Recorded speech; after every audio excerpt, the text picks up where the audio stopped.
आई जिजाऊ, रमाई अशी असंख्य नावं घेता येतील त्या सर्वांना मी आधी नम्रपणे अभिवादन करतो। आजच्या कार्यक्रमाचे अध्यक्ष पानतावणे मॅडम, आमचे परम मित्र ज्येष्ठ आंबेडकरी विचारवंत, खऱ्या अर्थानं अमरावती विद्यापीठाची जडणघडण ज्या परीक्षेतून, ज्या अभ्यासक्रमाच्या अंमलबजावणीतून आणि मूल्यमापनातून राबविली जाते, यशस्वी केली जाते, त्या यशाचे पहिले मानकरी आदरणीय PR वाघमारे साहेब, आमचे मित्र संजय घरडे। खरं म्हणजे हा माणूस नेहमी सांगत असतो की मी एकतर कबरीत असतो नाही तर जेलात असतो। बाबासाहेब भेटले आणि त्याचं आयुष्य बदलून गेलं। एक प्रदीर्घ काळ प्राध्यापक राहिलेले, आकाशवाणी विविध माध्यमामध्ये काम केलेले आणि खऱ्या अर्थानं आंबेडकरी पत्रकारितेचा ऊर्जित अवस्थेतील उनामा मांडणारे घरडे सर, आमच्या पानतावणेताई, प्रास्ताविक ज्यांनी केलं त्या डॉक्टर सुनंदा वालदे। खरं म्हणजे त्यांचं प्रास्ताविक ऐकल्यानंतर आता काय ठेवलं माझ्यासाठी, मला हा एक प्रश्न पडला। अत्यंत समकालीन चिंतन, घटनात्मक मूल्य, प्रशासन, लोकजीवन आणि या विषमतेची जी धारदार आरी या समाजावर चालविल्या जाते, या देशावर चालविल्या जाते, त्याचं वास्तव वस्तुनिष्ठ मांडणी डॉक्टर वालदे मॅडमने केली। खरं म्हणजे मग ते चुकून मला शिक्षक वगैरे म्हणतात असं काही नाही आहे। हर जर्रा अपनी जगह पे आफ्ताब होता है, हे त्यांचं मोठेपण आहे, आम्हाला ते तेवढा सन्मान देतात। यानंतर अभिरुची शेजुळे, नावच अभिरुची आहे। त्यांच्या संचलनामध्ये निर्माण होणारी अभिरुची आणि त्याला मिळणारी तुमची दाद, त्या शेजुळेंना, त्या शेजुळेताई, आमचे बंधू आदरणीय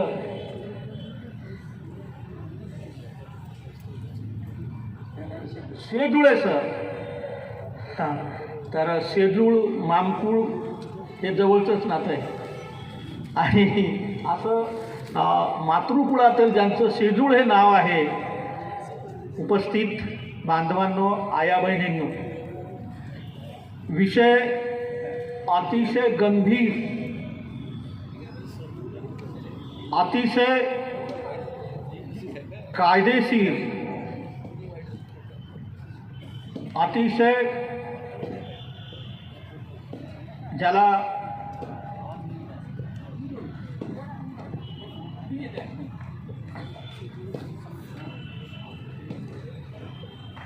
कायद्याच्या कसोटीवर, खरं म्हणजे या देशातला सर्वोच्च कायदा म्हणजे संविधानाचा, आणि संविधान हे कायद्याचं मूळ उगमस्थान आहे। या देशाची सारी व्यवस्था संविधानाच्या कायद्यातून केलेली आहे आणि अतिशय क्लिष्ट आणि कायदेशीररित्या मेंदूला झिंझिण्या आणणारा हा विषय मी आपल्यासमोर मांडण्याचा प्रयत्न करतो. यामध्ये मला किती यश येईल हे मी सांगू शकत नाही, पण तो एक प्रयत्न करतो. बांधवांनो, संविधानाच्या संदर्भामध्ये एक गोष्ट आपण निश्चित केली पाहिजे. संविधान काय आहे इथून आपण सुरुवात करू. संविधान हा देशाचा सर्वोच्च कायदा, देशातील सर्व सत्तेचं उगमस्थान संविधान आहे.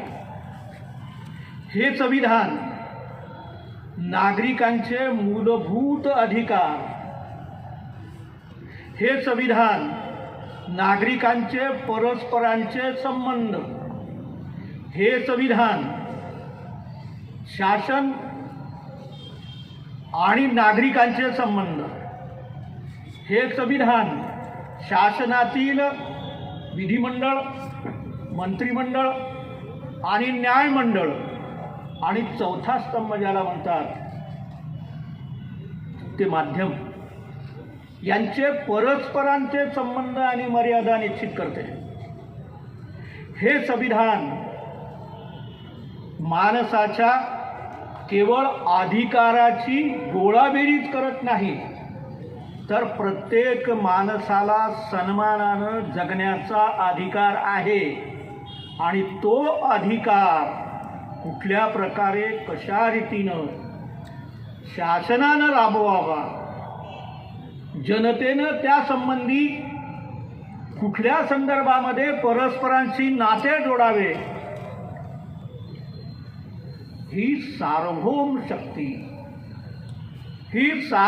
शक्ती कुठल्या राजाकडे किंवा राणीकडे किंवा ईश्वराकडे नाही आहे, तर ही त्या सर्वसामान्य माणसातून सत्तेचा उगम झालेला आहे. आणि ही सारी सत्ता, ही शासनाची सर्व अंग या जनतेला जबाबदार आहे. जनतेला तो अधिकार आहे की शासनाच्या संदर्भामध्ये त्यांच्या जीवनामध्ये हस्तक्षेप करून त्यांचे अधिकार जर नाकारल्या जात असतील तर त्याविरुद्ध दाद मागण्याचा अधिकार आहे. आणि ही दाद केवळ सर्वोच्च न्यायालय किंवा संविधानिक संस्थांकडे नाही, तर त्या संदर्भामध्ये त्यांना संघटितरित्या आंदोलन करण्याचा, आपली मतं मांडण्याचा अधिकार हे संविधान देते.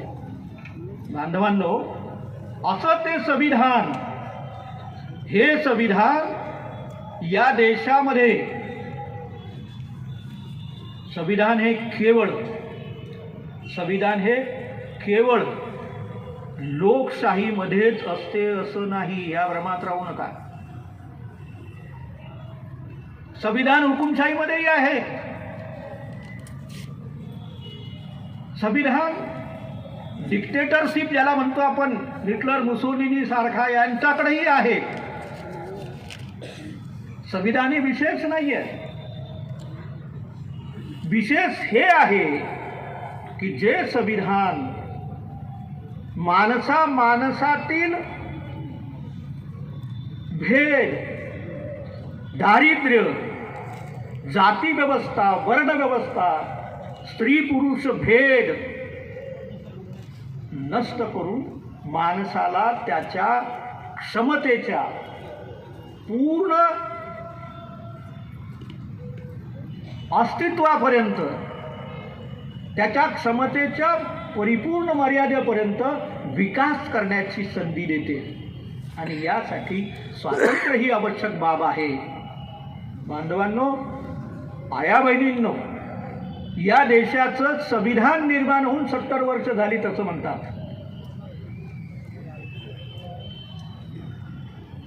या कालखंडामध्ये अनेक देश स्वतंत्र झालेत.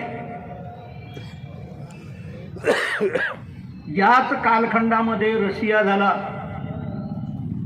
त्याचे 14-15 तुकडे झालेत. युगोस्लाव्हियाचे 5-6 झालेत. आपल्या संगतीनं स्वतंत्र झालेला पाकिस्तान, त्याचे 2 तुकडे झालेत. अजूनही व्हायची शक्यता आहे. असं काय आहे की भारतीय संविधान जिवंत आहे? संविधान हे डेड आर्टिकल नाहीये. संविधान हे जिवंत आहे. आत्मा वगैरे ही गोष्टच नाहीये. पण त्यातली जी चैतन्य वृत्ती आहे ती चैतन्य वृत्ती या माणसांमध्ये भरलेली आहे. म्हणून संविधान आणि तुम्ही वेगळे नाहीत, अलग नाहीत. संविधानाच्या संदर्भामध्ये एक गोष्ट आपण लक्षात घेतली पाहिजे की संविधानानं काय दिलं. हा सातत्यानं प्रश्न विचारला जातो. भारतीय संविधानाच्या संदर्भामध्ये आणि इतर संविधानाच्या संदर्भामध्ये फार मोठा फरक आहे. हा आपण लक्षात घेतला पाहिजे. इतर संविधानानं राजकीय सत्तेची वाटणी केलेली आहे. इतर संविधानांनी राजकीय सत्तेची वाटणी केलेली आहे. राजकीय संबंध ठरवून दिलेले आहेत.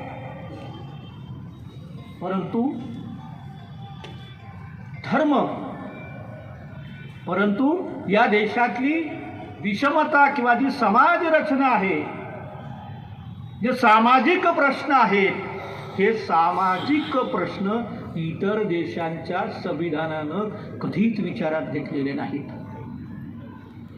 बाबासाहेबांचं यातलं कर्तृत्व काय?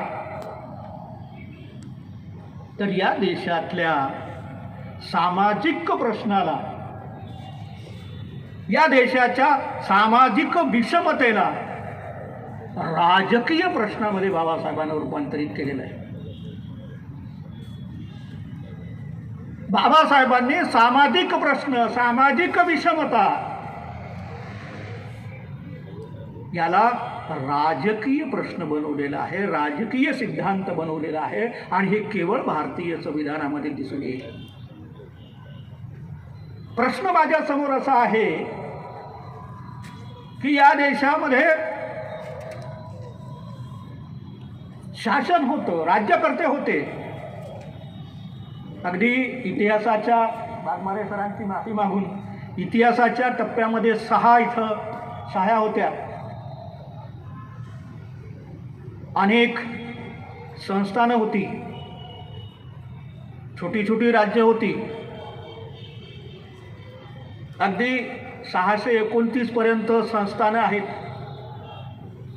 11 प्रांत होते.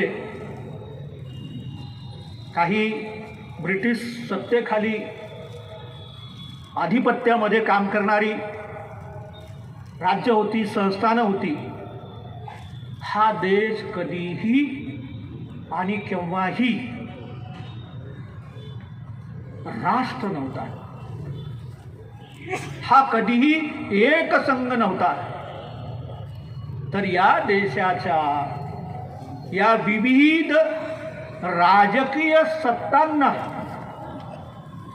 या विभागांना एकत्र जोडण्याचं काम भारतीय संविधानानं केलं. केवळ एकत्र जोडून भागणार नाही, तर या संविधानानं खऱ्या अर्थानं या देशातल्या, खऱ्या अर्थानं या माणसांच्या दुःखाला, दारिद्र्याला वाचा फोडली. या देशातल्या माणसाला, विकासाला गती देणारं एक सूत्र निर्माण केलं. भारतीय संविधान ही राज्यघटना म्हणून जिवंत आहे, कारण या देशातली माणसं जिवंत आहेत. या देशातल्या माणसांच्या जिवंतपणाचं जे चित्र आहे, ते चित्र, त्याचे अधिकार या संविधानानं दिलेले आहेत, मांडलेले आहेत. प्रश्न असा आहे की केवळ भारतीय संविधान केवळ भारतीय संविधानानं या देशातल्या सामाजिक विषमतेला, सामाजिक प्रश्नाला राजकीय स्वरूप दिलेलं आहे. यामध्ये आपण एक गोष्ट लक्षात घेतली पाहिजे, हे राजकीय प्रश्नाचं स्वरूप दिल्याशिवाय तुम्हाला त्याची सोडवणूक करता येत नाही, त्यापासून मुक्ती मिळवता येत नाही. म्हणून बाबासाहेबांनी सामाजिक प्रश्न ज्या पद्धतीनं आपण पाहतो की ब्रिटिशांचं राज्य आहे, ब्रिटिशांची सत्ता आहे, 1857च्या युद्धानंतर प्रस्थापित झालेलं इथलं ब्रिटिशांचं सार्वभौम राज्य, या सार्वभौम राज्यामध्ये ज्या घडामोडी घडत गेल्यात, जी स्थित्यंतरं घडत गेली, ही बाब सगळ्यात महत्त्वाची. ब्रिटिशांची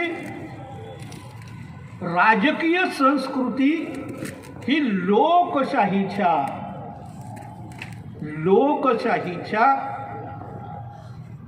मार्गक्रमणाकडे जाणारी एक राजकीय संस्कृती आहे.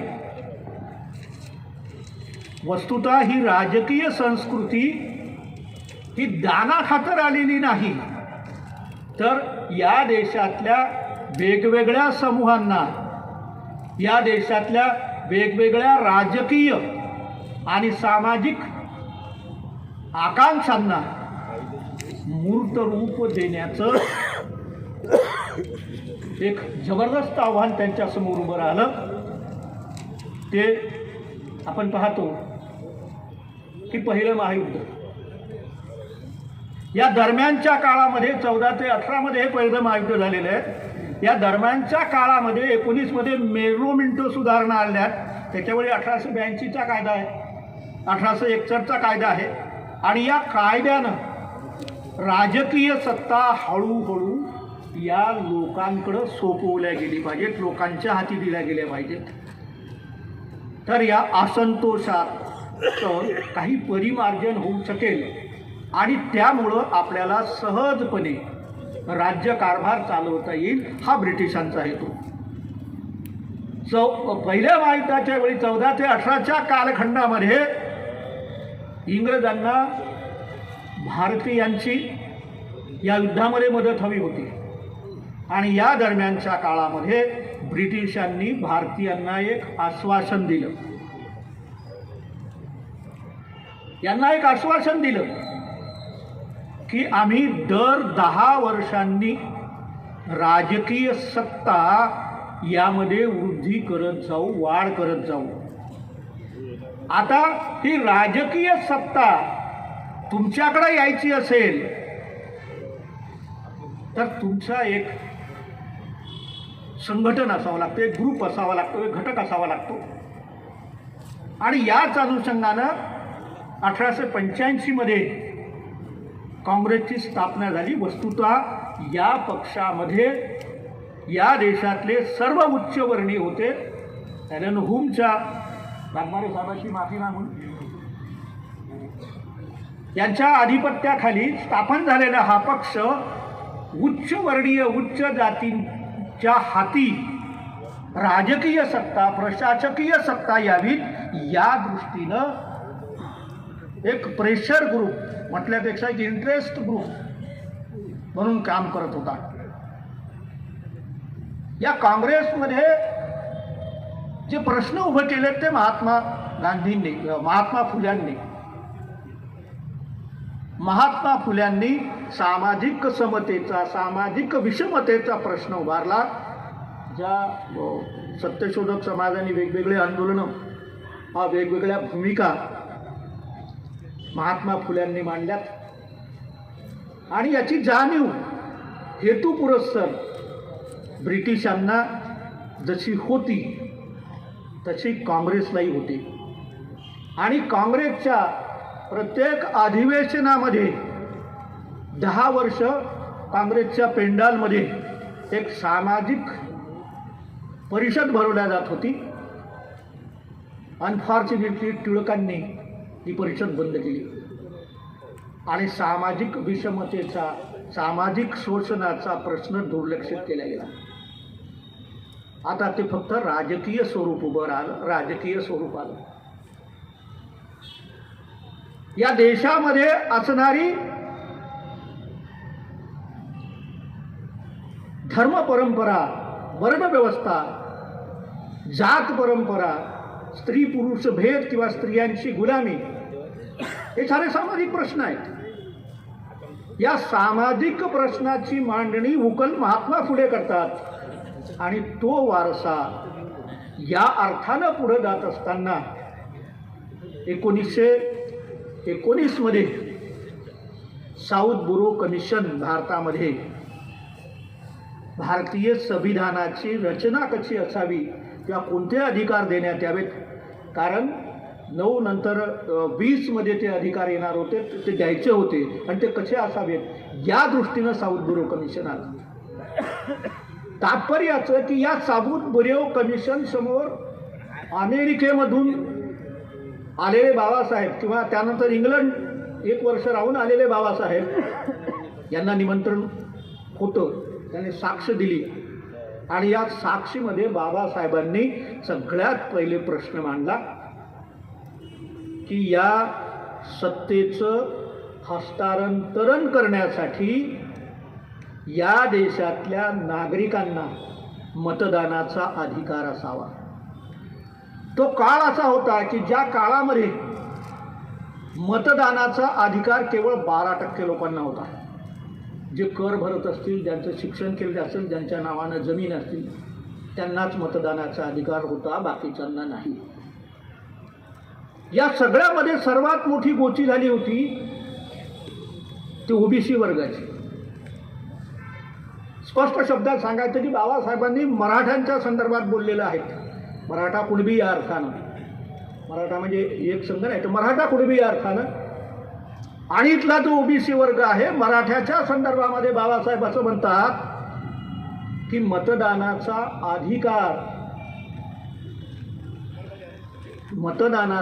अधिकार मराठ्यांची, ओबीसीची संख्या सगळ्यात जास्त आहे, परंतु मताधिकार असणारे फक्त 9,000 काही मतदार आहेत. आणि जो उच्चवर्णीय वर्ग आहे त्याची संख्या अतिशय कमी, पण मताधिकार असणारे 17,000 काही आहेत. आणि महाराष्ट्राची स्थिती तर केवळ 55 लोक त्यांना मताधिकार होता. प्रश्न आहे तुम्हाला लोकशाही या देशामध्ये हळूहळू उतरवायची असेल, लोकशाही संस्कृती उभी करायची असेल तर तुम्हाला प्रौढ मताधिकार देणं आवश्यक आहे. जात, धर्म, पंथ, वंश, लिंग, शिक्षण, संपत्ती असा कुठलाही भेदभाव न करता विशिष्ट वयाची अट पूर्ण केल्यानंतर म्हणजे 21 वर्षानंतर त्यावेळी त्या प्रत्येक नागरिकाला मताचा अधिकार मिळावा. मताचा अधिकार मिळाला म्हणजे काय झालं की राज्यकर्त्यांना मतदारांची दखल घ्यावी लागते, त्यांच्यासाठी काम करावं लागतं. अन्यथा पुढच्या निवडणुकामध्ये त्याला कोणी उभं करणार नाही, निवडून देणार नाही. आणि ही राजकीय जागृती, हे राजकीय प्रशिक्षण सर्वार्थानं व्हायचं असेल तर आधी बाबासाहेबांनी उभं केलेलं सार्वभौम मताधिकार आणि या देशातल्या स्त्रिया, या देशातला ओबीसी वर्ग, या देशातला मराठा कुणबी वर्ग शिक्षण आणि संपत्तीचा अधिकार नसल्यामुळं मतदानापासून वंचित राहतो. या देशाच्या राज्यकारभारामध्ये त्यांचा वाटा, त्यांचं प्रतिनिधित्व राहू शकत नाही. एक प्रश्न निर्माण होतो, या देशात आधी जमीन संपत्ती कुणब्याकडे होती, मराठ्यांकडे होती. तर सरळ आपल्या डोक्यात येते ना, चटकन म्हणतो आणि त्यानं अन्याय केलं, त्याच्याकडे असं होतं तसं होतं वगैरे वगैरे वगैरे, पण ही फॅक्ट नाही. या देशामध्ये जमीन कधीही कुणब्याच्या शेतकऱ्याच्या नावाची नव्हती. शेतकऱ्याच्या नावाची जमीन नव्हती, कुळाच्या नावाची जमीन नव्हती. तर ही जमीन राज्याच्या मालकीची, शासनकर्त्याच्या मालकीची, राजाच्या मालकीची, ती ब्रिटिशांच्या मालकीची त्यावेळी. आणि ह्या मालकी हक्काच्या संदर्भामध्ये गावामध्ये जमिनीचा महसूल जमा करणारा, प्रशासनातला गाव पातळीवर काम करणारा गावचा पाटील, पाटील ही जात नाही. पट्टा खिल, ज्याच्याकडं पट्टा आहे, कापडावर लिहिलेला किंवा ताम्रपत्रावर लिहिलेला, तो पाटील, तो एका गावचा आहे. आणि 10 गावचा प्रमुख आहे तो देशमुख, दशमुख. गावच्या जमिनीच्या महसुलाच्या संदर्भामध्ये लिखापडी करणारा, नोंद ठेवणारा तो कुलकर्णी, कुलकर्णी आडनाव नाही, हे पद. आणि 10 गावचा सारा वसुलीचा जो हिसाब ठेवणारा आहे तो देशपांडे. देशपांडे हे आडनाव नाही आहे, किंवा उच्चवर्णीयांना आडनाव नाही आहे, त्यांना गोत्र आहे. आडनाव तेली, माळी, कुणबी हा जो ओबीसी, एससी किंवा जो आदिवासी वर्ग यांनाच नावं आहेत. उच्चवर्णीयांना गोत्र आहेत. गोत्र म्हणजे गोठा. तात्पर्य असं की हा जो शेतकरी वर्ग आहे, आज त्याला कुठल्याही जातीमध्ये तुम्ही गिनत असाल तरी त्याला अधिकार नव्हता. प्रश्न असा आहे की वेगवेगळ्या ठिकाणची वेगवेगळी पद्धती आहे.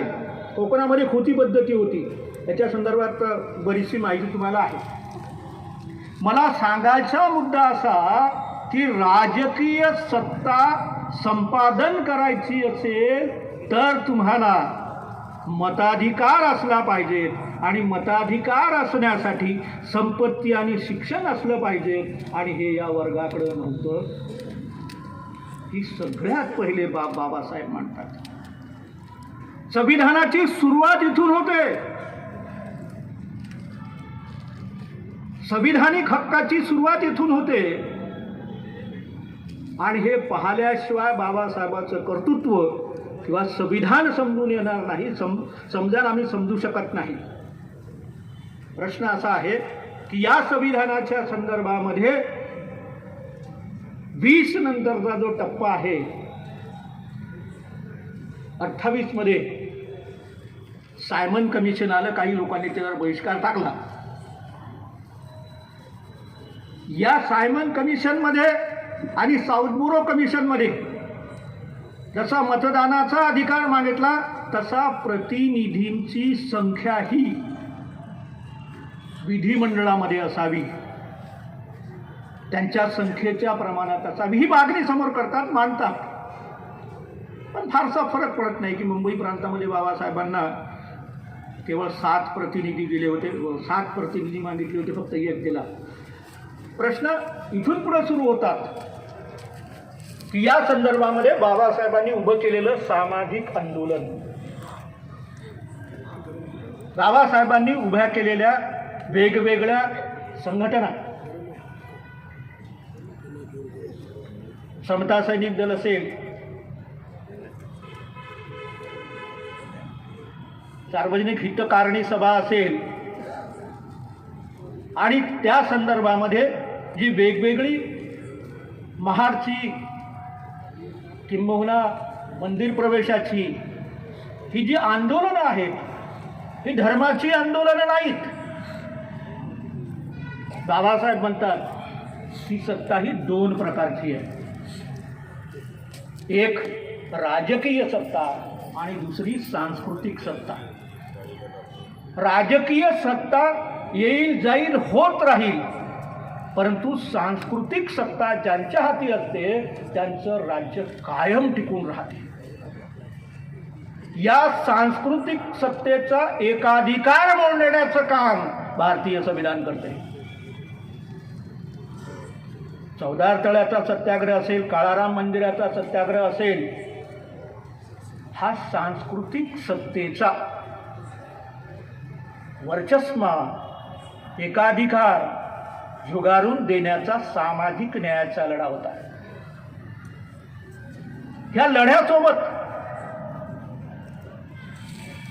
या लढ्यासोबत इथल्या माणसांना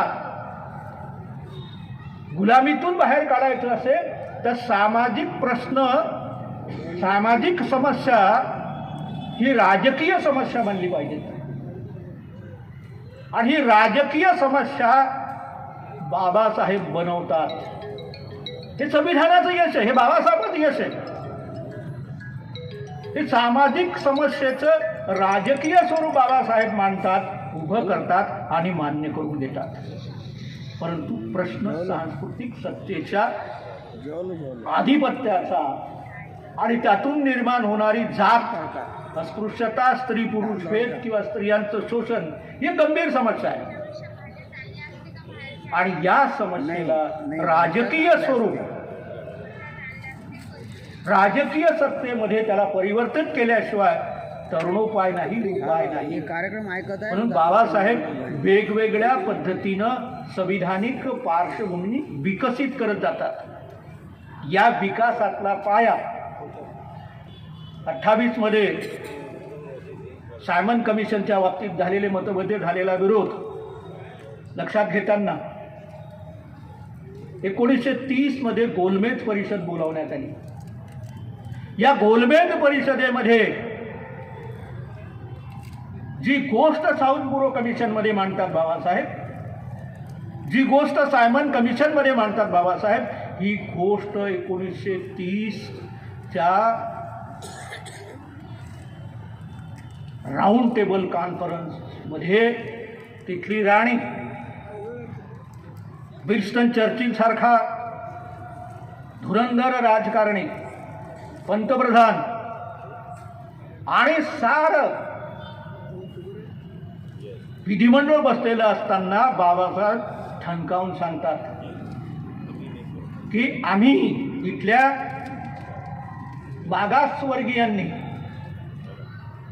तुमच्या राज्याची धुरा वाहताना तुमच्या राज्याला यशस्वी करण्यासाठी जे आम्ही मोलाचं कार्य केलेलं आहे त्याचं मोबदला आम्हाला काय मिळाला, आम्हाला काय योगदान मिळालं. बाबासाहेब म्हणतात की अस्पृश्याच्या वाट्याला आलेली अस्पृश्यता, त्याची तुच्छता गेलेली नाही आहे. इथल्या ओबीसीचा विकासाचा कुठलाही टप्पा समोर आलेला नाही आहे. आम्ही तुमचं आधिपत्य का मान्य करावं.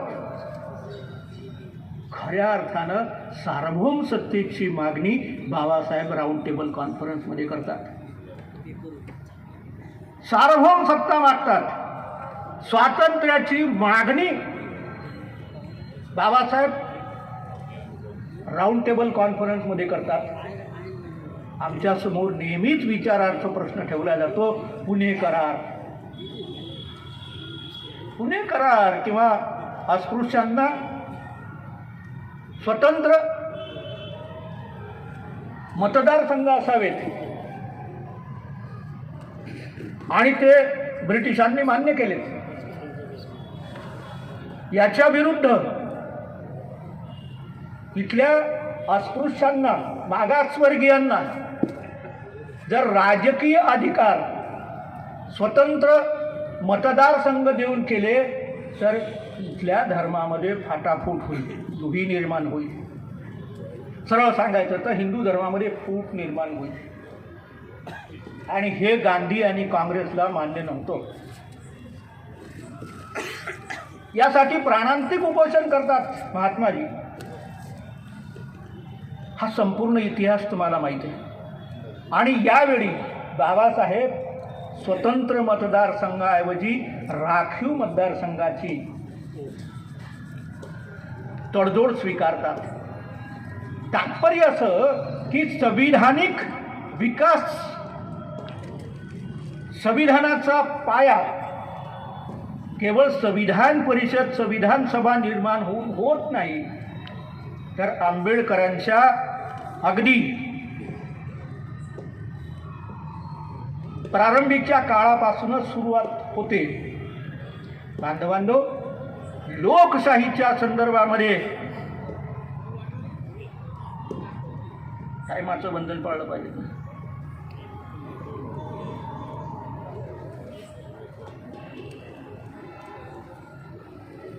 लोकशाहीच्या संदर्भामध्ये south bureau commission, round table conference हा इतकाच प्रवास नाहीये, तर या प्रवासामध्ये दुसरा महायुद्धाचा अत्यंत महत्त्वाचा भाग येतो. आमचे वाघमारे साहेब इतिहासाचे अत्यंत तज्ज्ञ प्राध्यापक आहेत, मी त्याची माफी मागून सांगतो की या देशामध्ये दुसऱ्या महायुद्धामध्ये हे महायुद्ध याच्यासाठी आहे की या महायुद्धासोबत भारतीयांचा स्वातंत्र्याचा अधिकार जुडलेला आहे. या जागतिक पातळीवरची जी राजकीय आणि आर्थिक परिस्थिती आहे यासोबत भारतीय संविधानाचा विकास आणि आंबेडकरांचं तत्वज्ञान, त्याची विचारधारा जोडलेली आहे. म्हणून वारंवार युद्धाचा आणि त्या संबंधाचा आपण विचार करतो. या संदर्भामध्ये बाबासाहेब त्यांचं कर्तृत्व, त्यांची निष्ठा वैचारिक स्वातंत्र्यावरची, विकासावरची लक्षात घेऊन बाबासाहेबांना 42 मध्ये केंद्रीय मंत्रिमंडळात समाविष्ट केल्या जाते. मजूर मंत्री म्हणून बाबासाहेब अतिशय मौलिक काम करतात. या संदर्भात आम्हाला बरीच गोष्ट माहीत आहे, पण एका गोष्टीकडे ज्याचं प्रामुख्याने दुर्लक्ष झालेलं आहे, या 39 ते 45च्या दरम्यान जे दुसरं महायुद्ध झालेलं आहे, या दुसऱ्या महायुद्धामध्ये इथं असहकार आंदोलन होतं, चले जाव चळवळ चालू होती. या संदर्भामध्ये बाबासाहेब म्हणतात की जर हिटलर जिंकला तर कदापि तुम्हाला स्वातंत्र्य मिळू शकणार नाही. कारण लोकशाहीची जी परंपरा आहे, जी निष्ठा आहे, जी संस्कृती आहे, या हुकुमशहांना ती कधीच नसते. ब्रिटिशांची सत्ता खिळखिळी झालेली आहे, त्याला जाणा भाग आहे. म्हणून ब्रिटिशांना आपण सहाय्य केलं पाहिजे. आणि असे 2 व्यक्ती होते या देशामध्ये, एक भाऊसाहेब पंजाबराव देशमुख आणि डॉक्टर बाबासाहेब आंबेडकर. त्यांनी मराठा लीग उभी केली होती भाऊसाहेबांनी, आणि बाबासाहेबांनी महार बटालियनचं पुनरुज्जीवन करून त्याचा विस्तार करण्याचे, आणि नेमकं ते झालं. म्हणजे या संदर्भात अधिक आपण विचार करत असताना महार बटालियन आणि मराठा बटालियनचं योगदान आपण लक्षात घेत असताना हे आपण लक्षात घेतलं पाहिजे, हे सैन्य किंवा युद्ध साहित्य निर्माण होणार भारतात, इथं रोजगार निर्माण होणार भारतात, इथं त्याची किंमत भारताला मिळणार. हा एक आर्थिक प्रश्न बाजूला ठेवला तरी सैनिकी शक्ती, युद्ध साहित्य आणि यासोबतच सैन्याची उभारणी परस्पर ब्रिटिशांकडून होते. त्याचा आपल्यासाठी लाभ काय? आपण पुढचा प्रश्न पुढे पाहतो की राज्यशास्त्रामध्ये डिटरन्स, प्रतिरोध नावाची एक संकल्पना आहे. माझ्याजवळ जर एक चाकू असेल की नाही, तो खिशातून काढला की तुम्ही गडबड कराल की अरे नाही, हे काही बरोबर नाही. पण तुम्ही जर पिस्तूल काढलं, तुम्ही चाकू ठेवतो, तुमच्या पाया पडतो. चाकूचाही वापर झाला नाही, पिस्तुलाचाही वापर झाला नाही, पण ती जी प्रतिरोध शक्ती आहे, ही प्रतिरोध शक्ती तुमच्या सामर्थ्याच्या बळावर निर्माण होते. त्या काळामध्ये 5 लाख सैन्य उभं राहिलं होतं. भारत पाकिस्तानची फाळणी झाली त्यावेळी 2,20,000 निघून गेलेत आणि 3 लाख जवळपास सैन्य भारतात राहिलं. आता भारताच्या फाळणीच्या वेळी भारताच्या फाळणीच्या वेळी जो हिंसाचार झाला, तो हिंसाचार जर तुमच्याजवळ सैनिकी शक्ती असती, युद्ध साहित्य असतं, तर या देशातल्या अल्पसंख्याकांच्या, या देशातल्या अस्पृश्यांच्या हाल झाले नसते. कारण डिटरन्स, ती ताकद तुमच्याजवळ आहे. त्याच्यामुळे शत्रू तुमच्या विरोधात जाण्याचा 50 वेळा विचार करतो. ही एक बाब झाली. दुसरी बाब अशी की चीन आणि भारताच्या संदर्भामध्ये 62 मध्ये जो संघर्ष झाला आणि अतिशय वाईट रीतीनं पराजय स्वीकारलेला आहे. मुद्दा असा आहे की जर त्यावेळी सैनिकी शक्ती आमच्याकडे असती तर चायनाकडून आम्हाला दारुण पराभव वाट्याला आला नसता. ही जी दूरदृष्टी आहे, ही दूरदृष्टी संविधानिक संबंधामध्ये जोडलेली आहे, जडलेली आहे. दुर्बलाची अहिंसा कामाची नसते. मुद्दा असा आहे की भारतीय संविधानामध्ये रचना करत असताना सर्वांना कल्पना आहे की बाबासाहेब बंगालमधून आलेत. ही सगळी इतिहास, या सगळ्या घटना तुम्हाला माहीत आहेत. या घटनांच्या संदर्भामध्ये एक प्रामुख्यानं गोष्ट आपल्याला लक्षात घ्यावी लागते की संविधान परिषदेमध्ये बाबासाहेब आलेत. एकच प्रतिनिधी आहे. पहिली सभा झालेली आहे 9 तारखेला आणि 9 तारखेला, आणि बॅरिस्टर जयकर मुंबईचे आधी 9 तारखेला पंडित जवाहरलाल नेहरूंनी ठराव मांडलेला आहे संविधानाच्या उद्दिष्टाचा. स्वातंत्र्य, समता, आर्थिक न्याय, सामाजिक समता ही हे उद्दिष्ट समोर ठेवलेली आहेत. बॅरिस्टर जयकर त्याला विरोध करताना म्हणतात की या देशातला जी मुस्लिम लीग आहे, ही मुस्लिम लीगने याच्यावर बहिष्कार टाकलेला आहे आणि ती जोपर्यंत येत नाही तोपर्यंत आपण संविधान निर्मितीचं कार्य करू नये, जामनेवर टाकावं. यावर बाबासाहेबांना प्रश्न विचारला गेला. राजेंद्र प्रसादांनी लगेच बाबासाहेबांना 13 तारखेला बोलावलं आणि बाबासाहेबांनी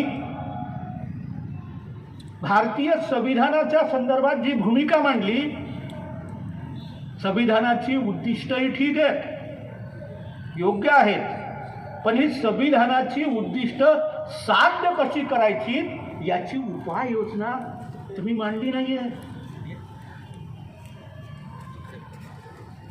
ही उपाययोजना असल्याशिवाय, मांडल्याशिवाय संविधान अर्थहीन ठरते.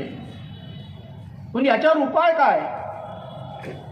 दुसरी गोष्ट, मुस्लिम लीगच्या संदर्भामध्ये बाबासाहेबांनी जी गोष्ट मांडलेली आहे, एक तर आपण शांततेनं माणुसकीने त्याला समजावून देऊ, आणि नाही ऐकलं तर आपण युद्ध करू शकत नाही, करू नये. कारण युद्धानं मार्ग सुटत नसतात, युद्धामुळं मार्ग सुटत नसतात, प्रश्न सुटत नसतात.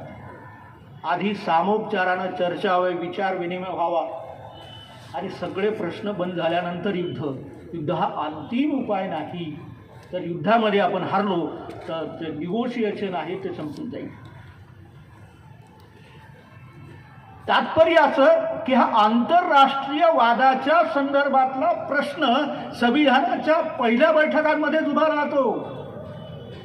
यामधून बाबासाहेबांचा आंतरराष्ट्रीय दृष्टिकोन आणि भारताचं सामर्थ्य काय असावं, जमेच्या बाजू काय आहेत, ही दिशा बाबासाहेब तिथं दाखवून देतात.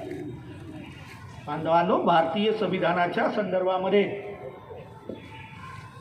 एक गोष्ट आपण लक्षात घेतली पाहिजे की लोकशाही म्हणजे बहुमताचं राज्य नव्हे, बहुमताची हुकुमशाही नव्हे. शेवटच्या भाषणामध्ये तो उल्लेख आहे बाबासाहेबाचा की बहुमताची हुकुमशाही म्हणजे लोकशाही नाही. लोकशाहीमध्ये अल्पसंख्याकांचा, लोकशाहीमध्ये विरोधी मतांचा सन्मान केल्याच गेला पाहिजे, ठेवल्याच गेला पाहिजे. कारण लोकशाही म्हणजे चर्चेद्वारा चालणारं शासन आहे. बाबासाहेब म्हणतात की लोकशाही हा संवादाचा जीवनमार्ग आहे. सन्मानपूर्वक जीवन जगता यावं, परस्परांचे मतभेद, विचारधारा ह्या एकमेकांशी चर्चा करून वादात असणारे मुद्दे बाजूला ठेवून आपण त्याची सोडवणूक केली पाहिजे. अशा पद्धतीची संविधानाची रचना बाबासाहेब करतात.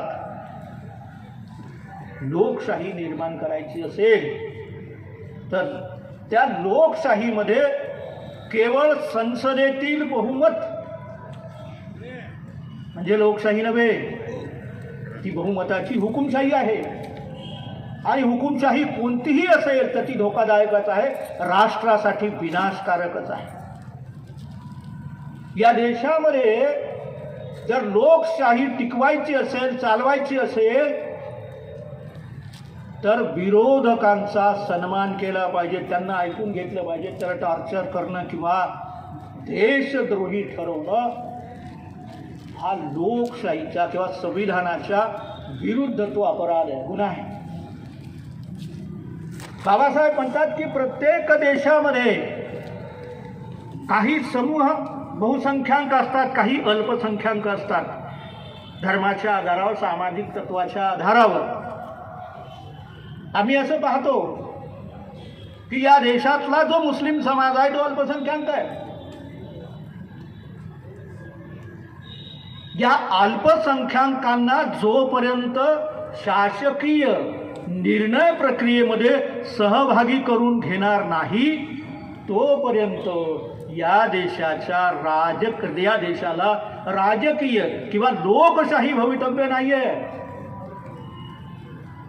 विरोधी मताचा जसा आधार केला पाहिजे तसा या देशातल्या अल्पसंख्याक वर्गाच्या हिताचा विचार झाला पाहिजे. सांस्कृतिक संघर्षाच्या संदर्भामध्ये बाबासाहेब ज्या पद्धतीने मांडणी करतात त्या सांस्कृतिक संघर्षामध्ये, कारण सगळ्यात पहिले माणसावर धर्माचा प्रभाव असतो. ताईने तो फार चांगला मांडलेला आहे. मार्क्सच्या नावानं धर्म ही आपुची गोळी आहे वगैरे वगैरे वगैरे. अनफॉर्च्युनेटली सगळ्यात जास्त माणसाचा प्रभाव आहे तो धर्माचा, आणि धर्म ही सांस्कृतिक सत्ता आहे. आम्ही गुलाम झालो या सांस्कृतिक सत्तेमुळं. तर सांस्कृतिक सत्ता बाबासाहेबांनी नाकारली नाही, तर या सांस्कृतिक सत्तेला वैधानिक विधायक स्वरूप यावं. सांस्कृतिक सत्तेमधील विषमतेची जी तत्व आहेत, माणसामध्ये भेद करणारी तत्व आहेत, ही दूर केली पाहिजे. सामाजिक विषमता जिथं निर्माण होते, महिलांचं शोषण होते, अस्पृश्यता वगैरे, हे कायद्यानं बंद झालं पाहिजे. याची तरतूद बाबासाहेब संविधानामध्ये करतात. इतकंच नाही तर महिलांच्या संदर्भामध्ये ज्या विषमतेचा भाग होता, आर्थिक आणि सामाजिक विषमतेच्या संदर्भामध्ये, तो हिंदू कोड बिलमध्ये येतो. मुद्दा असा आहे की बाबासाहेबांनी धर्माचं महत्त्व जाणलं होतं, नाकारलं नव्हतं. कारण बाबासाहेब म्हणतात की धर्म माणसाला नीतिमत्ता शिकवतो, नैतिकता शिकवतो. चांगलं काय, वाईट काय, योग्य काय, अयोग्य काय, हे नैतिक मूल्य तर माणसामध्ये भिनवून देतो. हे जर नसेल, धर्म जर नसेल, तर प्रत्येक माणसामागे एक जर पोलीस असेल तरी त्याचं वर्तन सुसंगत किंवा कायदेशीर राहणार नाही. म्हणून बाबासाहेब धर्माचा आदर करतात, पण त्याच वेळी धर्मातील ज्या वाईट गोष्टी आहेत, चालीरीती आहेत, माणसाला गुलाम करणाऱ्या आहेत, त्याला बदलण्याचा अधिकार संविधानानं दिला आहे. हा देत असताना बाबासाहेब माणसाच्या विषमतेचा, आर्थिक शोषणाचा जो मार्ग तयार होतो, हा मार्ग